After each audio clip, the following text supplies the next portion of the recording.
Hello, genies. It is Fisher, and I got a question for you.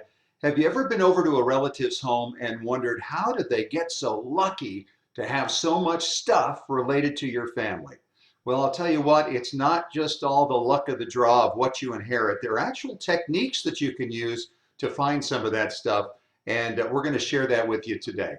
I'm Scott Fisher, the host of Extreme Genes, America's Family History Show, and I'm thrilled to have you here today to talk about this because this has been one of the most fun aspects of family history research for me over many, many years. And I'm really looking forward to showing you how it works. I also want to thank you for tolerating us recording this today because I can't take questions directly. We're in the middle of a move and we are downsizing right now. Yes, somebody actually bought our house in the middle of a pandemic, so go figure that. So I appreciate you coming along and being part of this today and allowing me to record this ahead of time. And this way, of course, you can go back through it and see it for yourself. So let's just start at the beginning about how all this works for collecting your ancestral artifacts. I'm asked about it all the time. So my first question for you is, what do you collect? You might not think of yourself as a collector, but you are, and we'll explain that here in just a moment. I have throughout my life been a collector of baseball memorabilia, baseball history, all those pictures behind you there, behind me there, and Governor Herbert of the state of Utah who came to see this one day. Those are all autographed by the individuals who are pictured in those photographs. Joe DiMaggio and Mickey Mantle. In fact, there's me, long-haired fish back in the 70s with Joe DiMaggio and Mickey Mantle. The photographs I'm thrilled to have, and I think in their own right are going to be heirlooms for my family to have. But we as genealogists, you know, we are already collectors. We collect names, we collect dates and stories and documents and photographs and film and video and audio. It's the foundation of their stories.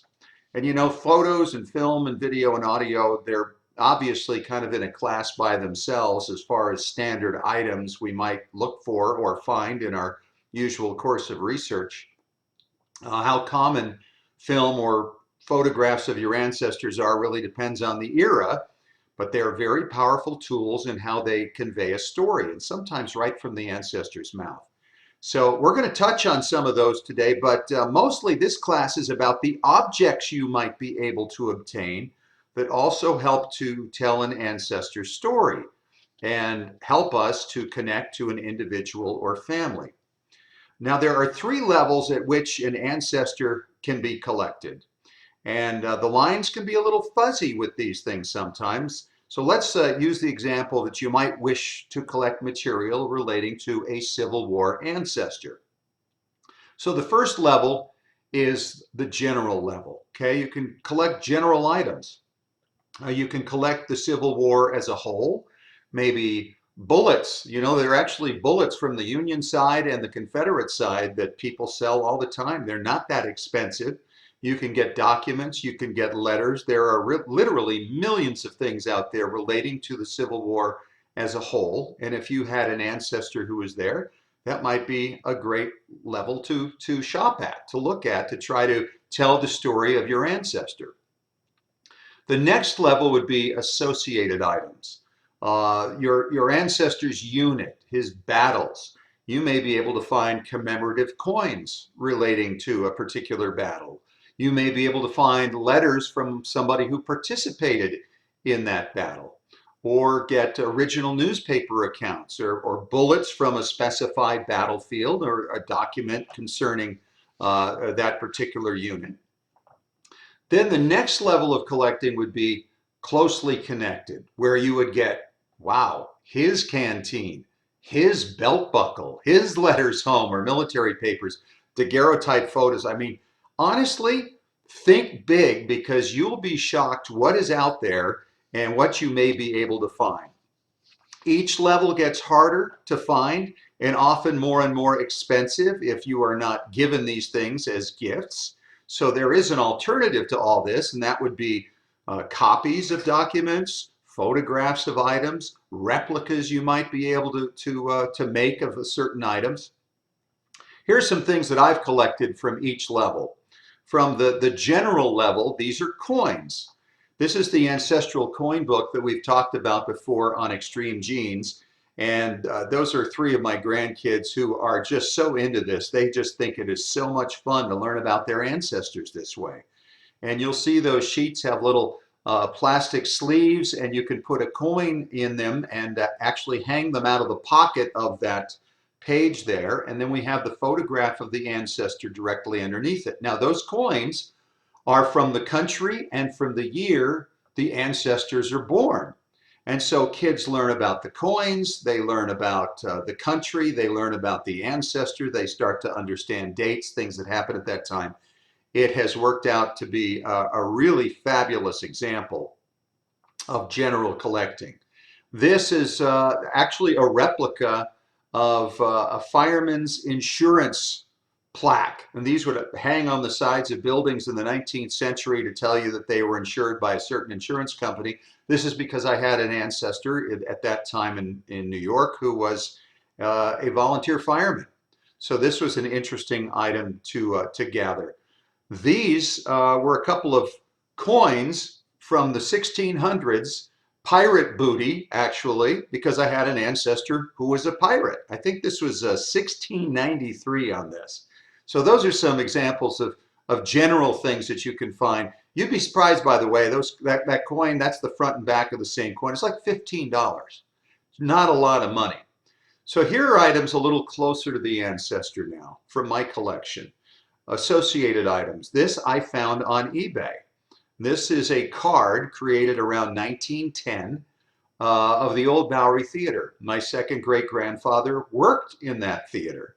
So to have this card from well over 100 years ago relating to my ancestors' workplace, I thought was really interesting to add to my collection and also take photographs of and throw in a history about that ancestor. This is a simple, easy one. Just a couple of bucks. It's a postcard from Bogota, New Jersey, where my father grew up. That's actually, his house would be just around the corner to the left of where that scene was taken, right around the time he was just a little fella, back in the 19-teens. Here's another one. We talked about the firemen a little bit ago. These are the New York veteran firemen marching in a parade back in the 1890s, I should say.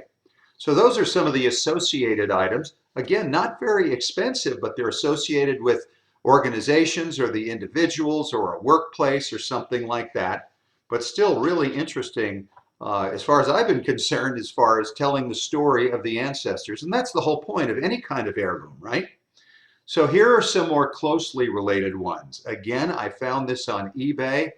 This Sanger and Fisher is the name of my great-grandfather's mercantile firm in New York City. He was in business with a couple of his brothers. His older brother was one of the partners.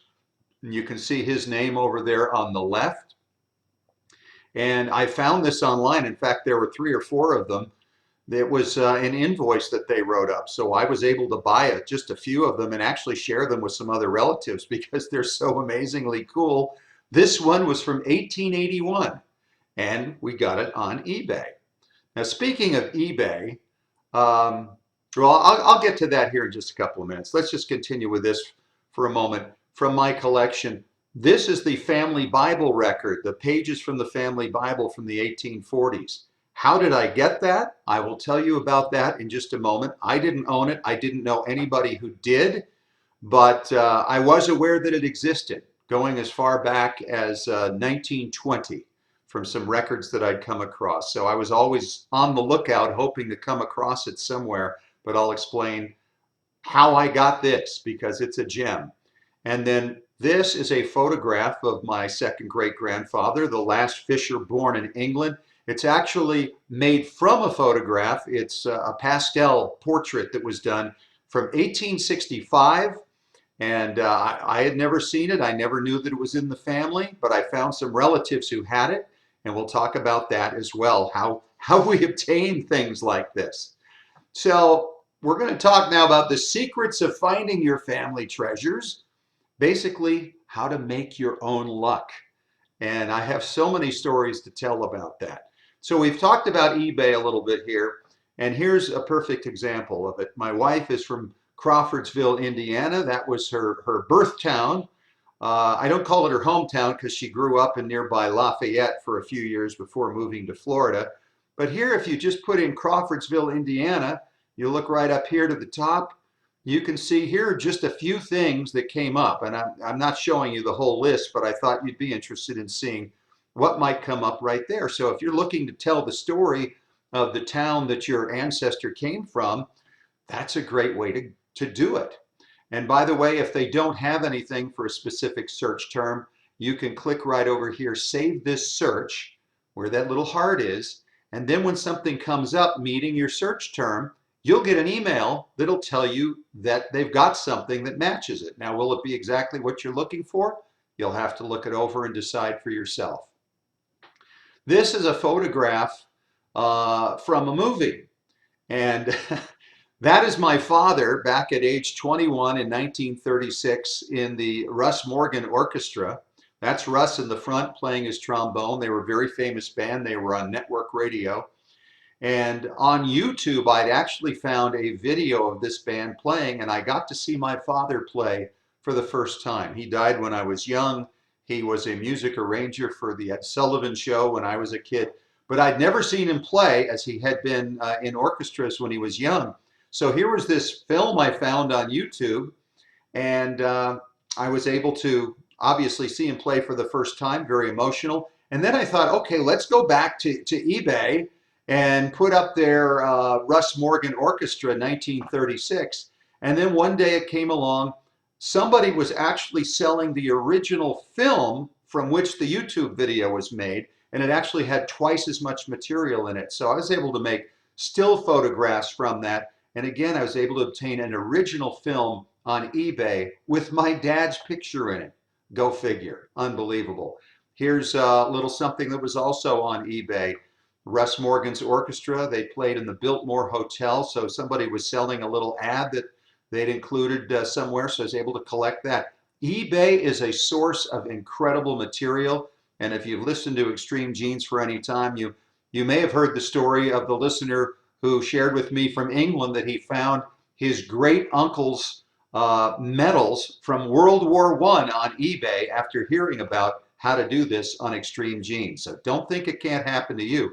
This is a program from Madison Square Theater, 1882. And down here at the bottom, you'll see Nels Waldron. He is my grandmother's uncle. He was the stage machinist and was working with the legendary David Belasco at that time. So that's certainly a part of my family's story. The next thing we got to talk about is online antique stores. And they are loaded with stuff, original photographs, and materials that you might not even think of. And you can usually find them by just doing a Google search. It's a lot of fun.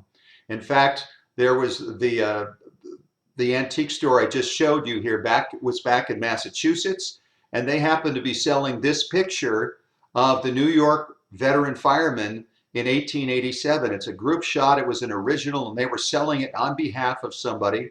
And I reached out to them and said, hey, I have a photograph of my great-grandfather. Could you see if you could find him in that picture? And they did. And they found him right here. And they were able to take a photograph of that and they just emailed it to me. It cost me nothing. They were very kind and they were happy to help. And that was, at that point, only the second photograph I'd ever found of my great-grandfather, my dad's grandpa, and in the name line. So another thought is, don't forget to visit local antique stores and flea markets. There are all kinds of things that you might find there, especially if you live in the area where your ancestors were. A lot of folks still do many generations later. You might find family Bible records or old photographs there. And I hear about that all the time from various people. All right, now we're going to talk about now how to find the best stuff. And the best stuff are those closely related things we were talking about. These are two of the things that I've obtained over the last several years. On the left is the birthing book of my great-grandmother, who was a midwife. And on the right was a ring that was worn by a member of the Fisher family back in New York City. I didn't know these things existed. I didn't know they were out there. The best treasures are still somewhere in the family. This picture is of the biggest haul I ever had in my life. On the day that I received it, you can see the box in the upper right. All this came from one relative who had passed away the year before, and I'll tell the whole story coming up. But look what I got that day. I mean, it was Christmas, Father's Day, New Year's Day, 4th of July, 5 years in a row. It was incredible, absolutely amazing. So to find these great things, like I just showed you in the previous picture, it all begins with your research. You got to know your ancestors. You got to learn their stories. For instance, in the case of my fireman ancestor, if I hadn't found out that he was a fireman, and by the way, it took me years to learn that, I don't know that I'd have been looking for the items that I ultimately found, or really have been on the trail of that. You can find material in digitized newspapers, and that is a really important area of learning about them and what might be out there.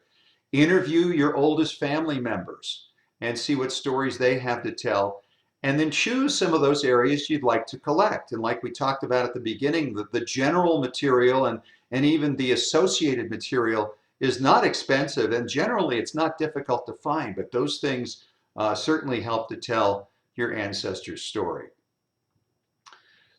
Then you got to know the descendants. Okay, now if you've done your DNA, you probably know that this is a great way to go because you can find so many people through lines on Ancestry or the family of relativity or the theory of relativity. Let's try that again. The theory of family relativity on MyHeritage. And that way you can find out other people who are interested in family history and might have something to share with you. And you can identify these people, by the way, even if you don't have DNA test in there, you can identify them by tracking forward. And that is so easy to do today because of all the records that are online.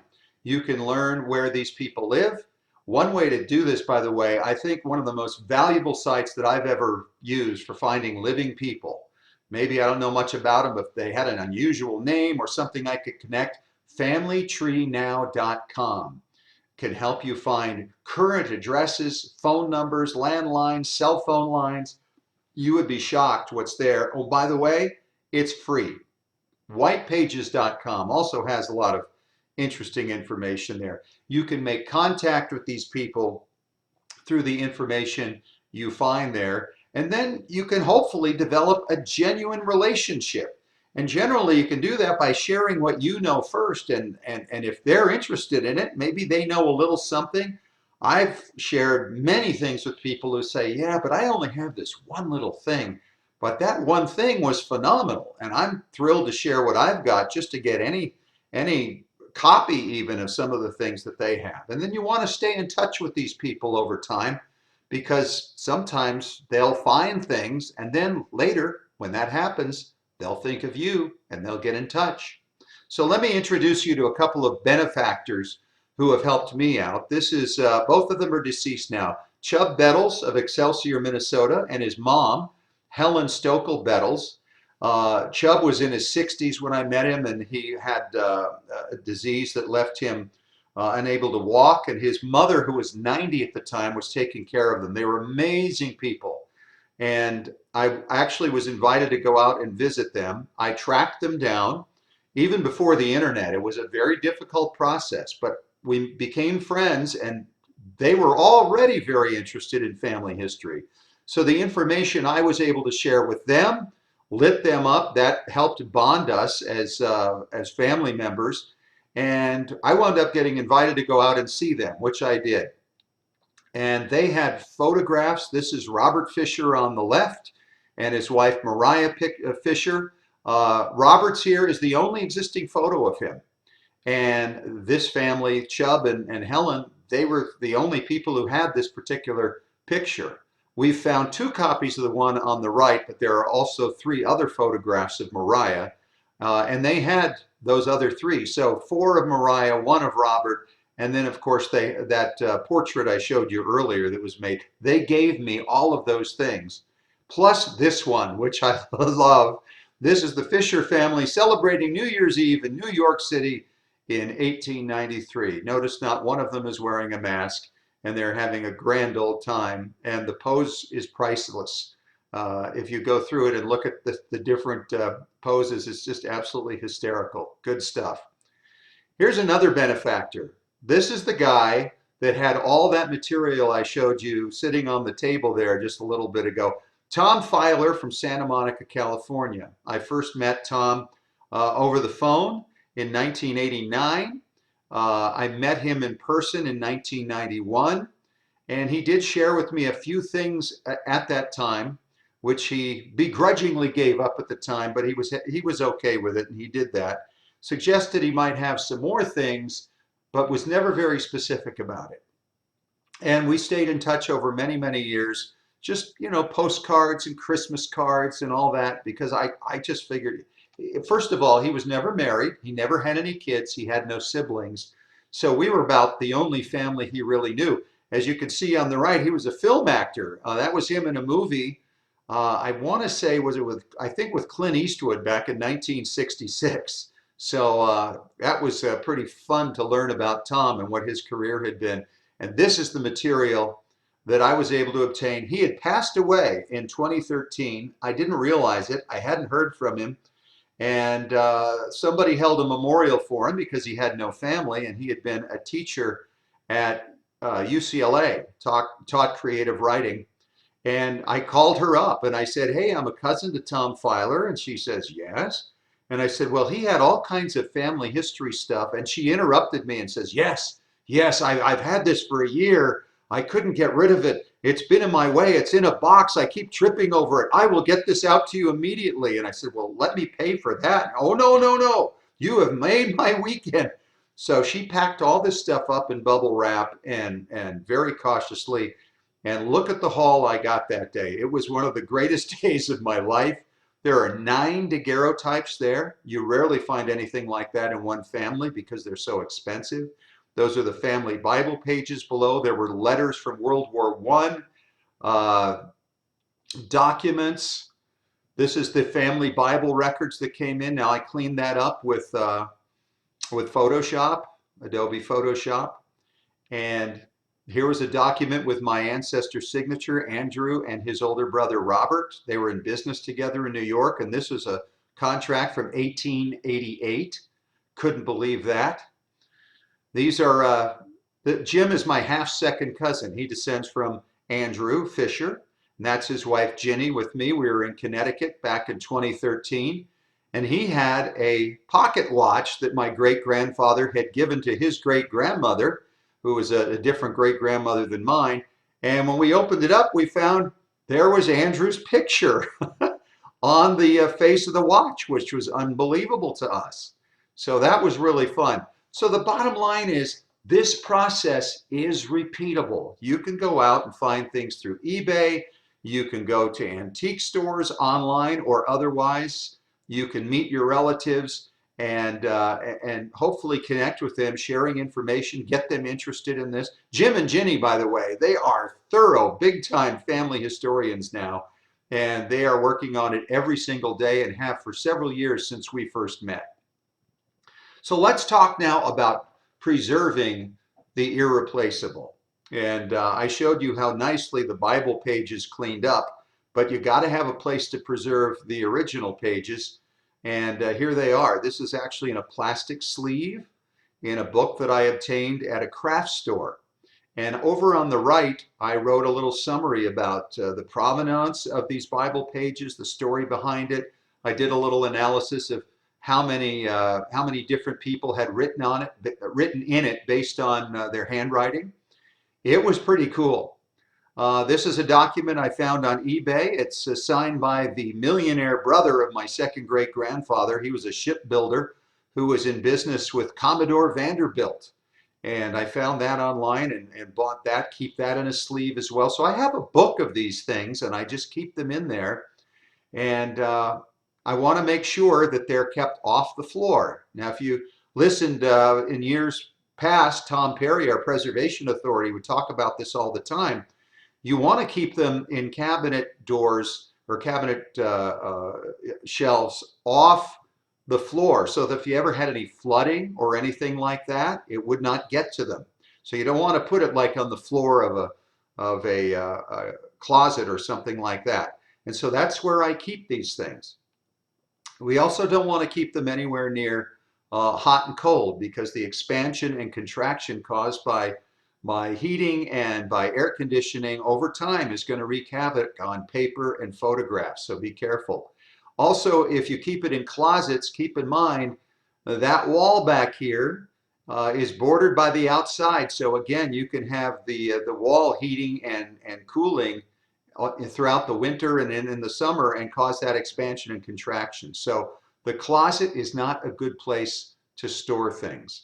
I love showing off my treasures, some of the very, very best ones. I actually call this picture, this is the New York City veteran fireman in 1887. This is a copy I had made of an original. I couldn't obtain an original, but I had a perfect copy made up, and I photoshopped it to make it even better than the original, and had it framed using acid-free paper and UV glass. And the moose head, I call it the moose head because it's like a hunter who finally bagged the big one. And that was the one I was looking for. It was the first time I'd ever found a picture of my great grandfather. And now that I knew what he looked like, that helped us obtain other things. You saw how messed up the original Bible pages were. Well, when you Photoshop them, you can make them look really pretty. And so I went and framed the copies that I had made and printed them right here at home and then put it up in a frame. And I love looking at it. The other aspect of doing this is that I don't expose the originals to light to look at the original Bible pages, because I can look at them on the wall and look at the copies. And the copies actually are even more pretty, like I say, than the originals. I actually found a fireman's helmet that was the same type as my great-grandfather. So I actually found that helmet on eBay and put it up on one of the shelves with a picture of Andrew Jackson Fisher. This is my mother in her Albany High School, Oregon marching band. She had these 4 medallions down here that you see, and I was thinking of giving one to each of the 4 kids, but the medallions themselves don't tell the story.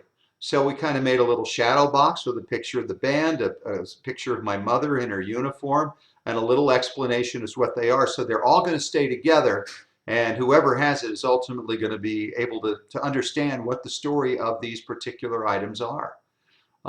This is a real cheap thing I threw together, but kind of interesting in my family history travels.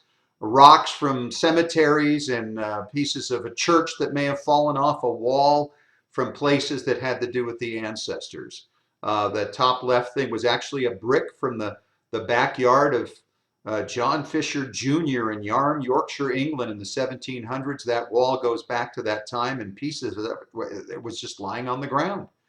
And so we were able to get these things, and I just stuck them in here and made a little shadow box out of that. So the next thing you got to think of, by the way, when you get all this stuff is, who are the next caretakers of these treasures? Got to be on the lookout for them. This is my family. I got my 2 sons-in-laws there on the outside, and my kids, minus 1 there. And then we got the next generation. And I will tell you right now, this little one, who's now 8 years old, she is the family historian of the future. She already calls me her family history.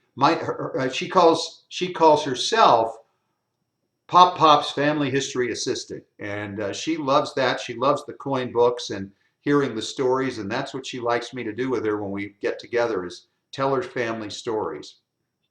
So who is that next caretaker in your life? You might want to think about that. It might not be somebody in your direct line. You might find that there's just no interest there.